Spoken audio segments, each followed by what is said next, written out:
Hello बच्चों, आप सभी को जय श्री कृष्णा। तो कैसे आप लोग? बढ़िया, चलिए बढ़िया रहिए। तो एम करियर इंस्टीट्यूट में एक बार फिर से हम ऑब्जेक्टिव क्वेश्चन लेके आए हैं, जो कि सारे के सारे क्वेश्चन आपके एनसीईआरटी के बीच की लाइनों से हैं। और मैं ये तो नहीं बोलूँगा कि पूरे के पूरे क्वेश्चन फंस जाएंगे, लेकिन हाँ, मोर देन 95% क्वेश्चन जो ऑब्जेक्टिव हैं वो यहीं से फंसेगा। तो आप लोग इसको बहुत सीरियस लीजिएगा।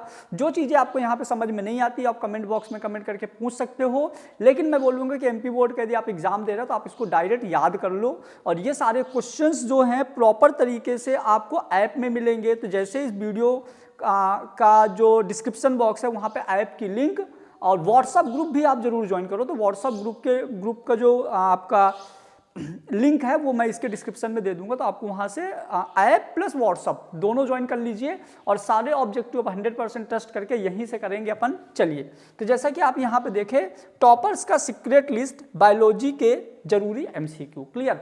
मतलब देखो, आप 90 तक पहुंचना थोड़ा आसान हो जाता है, लेकिन 92, 93, 94, 95 तक पहुंचना थोड़ा मुश्किल हो जाता है। तो अपन कैसे आप लोगों को 95, 96 टच कराएं? जो एक दो क्वेश्चंस ऐसे होते हैं कि गड़बड़ होने के चांस रहते हैं, उसको अपन कैसे रिकवर कर सकते हैं, वो चीजें अपन यहां से समझेंगे। क्लियर? चलिए, तो जैसा कि पहला चैप्टर हम यहाँ पे लेंगे, हर चैप्टर के आपको ऑब्जेक्टिव मिल जाएंगे। तो पहला चैप्टर है बेटा sexual reproduction in flowering plant. Sexual reproduction in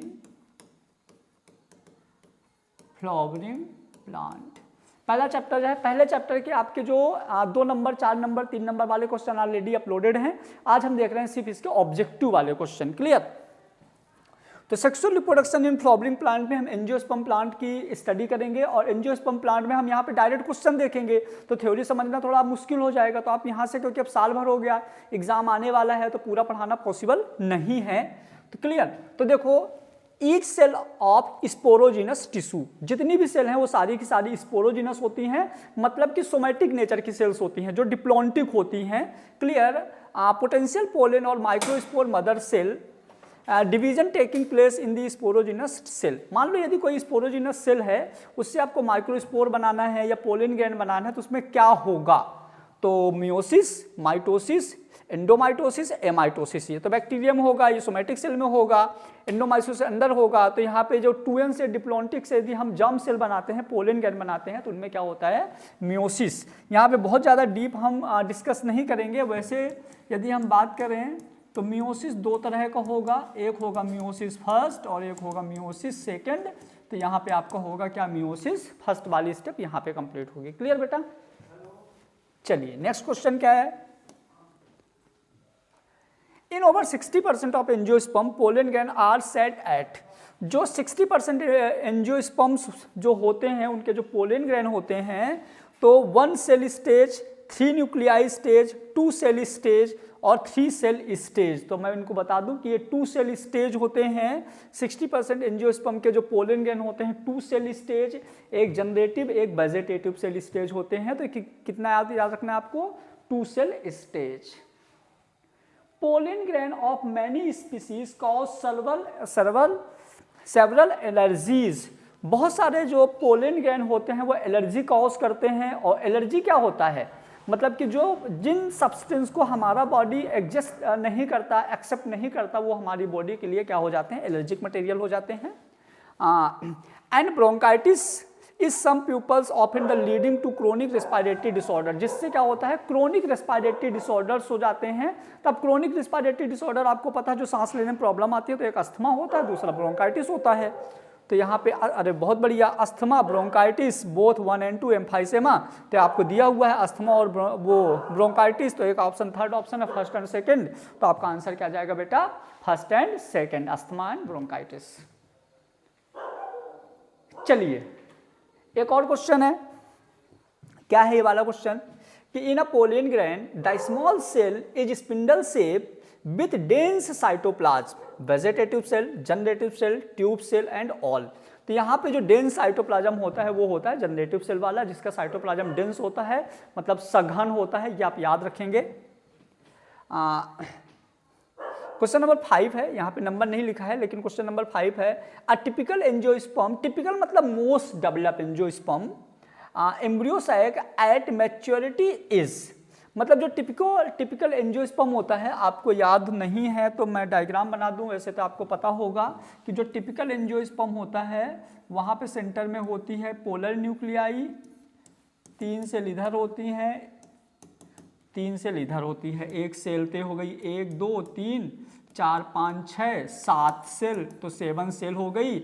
और हर सेल के अंदर एक एक न्यूक्लियस होता है, लेकिन इसमें पोलर न्यूक्लियाई में 2 न्यूक्लियस होते हैं, तो 7 सेल 8 न्यूक्लिएटेड स्टेज होती है आपकी, क्या ये 7 सेल 8 न्यूक्लिएटेड स्टेज होती है। फिर arising from placenta in megasporangium which is commonly known as, है ना, जो मेगास्पोरेंजियम में ओव्यूल वाले पार्ट से, फीमेल वाले पार्ट से जहां से प्लेसेंटा ओरिजिनेट होता है उसको हम ओव्यूल बोलेंगे। क्लियर?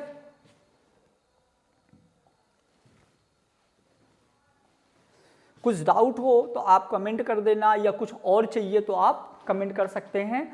यदि आपने एनसीईआरटी पढ़ा होगा तो वहाँ पे मोनोकॉट और डाइकॉट प्लांट्स के कुछ डायग्राम्स दिए हुए हैं लास्ट वाले पेज में, ग्रीन कलर के आप देखोगे तो single celled shape cotyledon of grass is known as, तो उसको हम क्या बोलेंगे, स्कटेलम, है ना, वहाँ पे दिया हुआ है, आप आराम से देखिएगा एनसीईआरटी के लास्ट 3rd पेज में है शायद। हाँ, रिकॉर्डिंग कर रहा हूँ प्लाट में अपने उधर। हाँ, रिकॉर्डिंग चली रही है, आ जाओ।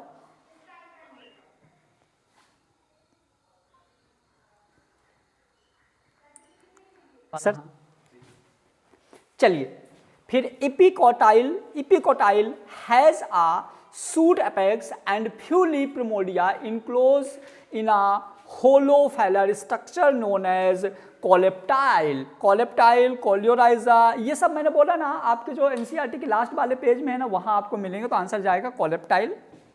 सारे एनसीईआरटी के बनाए हुए हैं। Question number 10, all those in most of species fruit are result of the fertilization, there are few species in which fruit develop without fertilization process is known as, जो बिना फर्टिलाइजेशन के बनता है वो क्या है, पार्थेनोकार्पी, पार्थेनोजेनेसिस, एम्फीमिक्सिस, एपोमिक्सिस, तो answer जाएगा पार्थेनोकार्पी।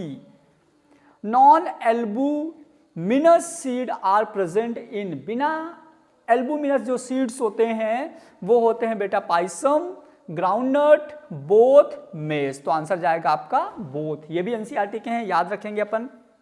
स्पम। फिर the coconut water from tender coconut that you are familiar with nuclear endosperm, cellular endosperm, helobial endosperm, all, तो आंसर जाएगा न्यूक्लियर एंडोस्पर्म, ये भी एनसीईआरटी का ही है।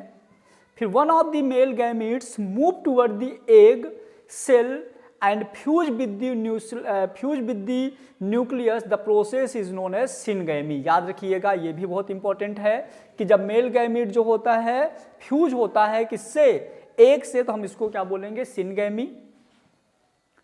फिर endosperm development proceed embryo development, the endosperm of angiospermic plant is triploid, है ना, तो इसका जो प्लांट होता है वो कैसा होगा, 3n, याद रखिएगा, जो एंडोस्पर्म होगा 3n, जैसे इसमें आपको पता होगा, तो जो पोलर न्यूक्लियाई होती है ये, और ये जो पोलन ग्रेन होता है, तो जब इसके न्यूक्लियस से फर्टाइल करता है तो n और n, 2n तो इसके होते हैं एक सेल के, एक हो जाता है पोलन ग्रेन का, तो ये 3n हो जाता है, इसलिए हम इसको क्या बोल देते हैं ट्रिप्लॉइड।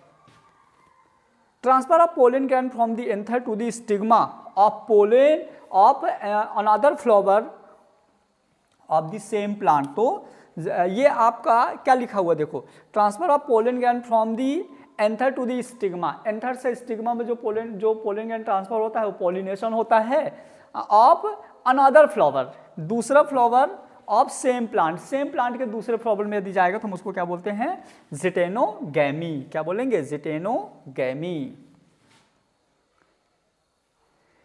पेरिस्पर्म इज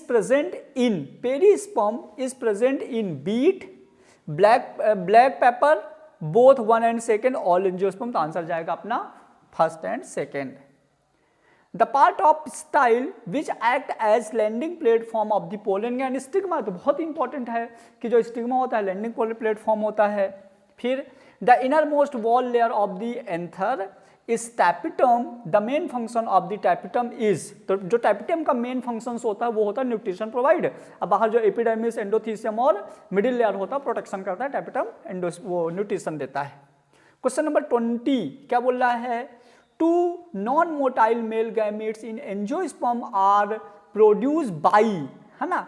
देखो एक होता है वेजिटेटिव, एक होता है जनरेटिव। तो जो वेजिटेटिव होता है वो सिंगल होता है, लेकिन जो जनरेटिव होता है वो डिवाइड होता है और डिवाइड होके 2 सेल बनाता है। क्लियर हुआ, तो हो जाता है जनरेटिव सेल, आंसर जाएगा। इसके बाद के जो क्वेश्चन नंबर 21 से हैं, इसके आगे के क्वेश्चन जो हैं हम नेक्स्ट वीडियो में करेंगे। 20 क्वेश्चन का सफिशियंट है, 20 ये कर लिए। अभी इसमें आप देखो ना पूरे हैं बेटा, ये इसमें पूरा का पूरी आपकी पूरी बायोलॉजी कंप्लीट है। अभी 20 क्वेश्चन करते हैं, इसके बाद अपन बाकी जो इस आगे के क्वेश्चन है आपको अगले ऐप में अवेलेबल हो जाएंगे, तो आप ऐप से भी ले सकते हैं और यूट्यूब में भी अवेलेबल रहेंगे, तो आप यूट्यूब से भी आगे के वीडियोस जो हैं स्क्रॉल करके आप देख लीजिएगा। बाकी इस वीडियो के जो डिस्क्रिप्शन बॉक्स में जो ऐप और व्हाट्सअप ग्रुप का लिंक है आप वहां से जरूर ज्वाइन करिए। क्लियर, चलिए यदि आपकी और भी कोई क्वेरी हो तो आप इस वीडियो में कमेंट करिए, वहां पे हम जो भी हम लोगों से हो सकेगा, जो भी पॉसिबिलिटीज होगी हम लोग सॉल्व करने का प्रयास करेंगे। Thank you so much.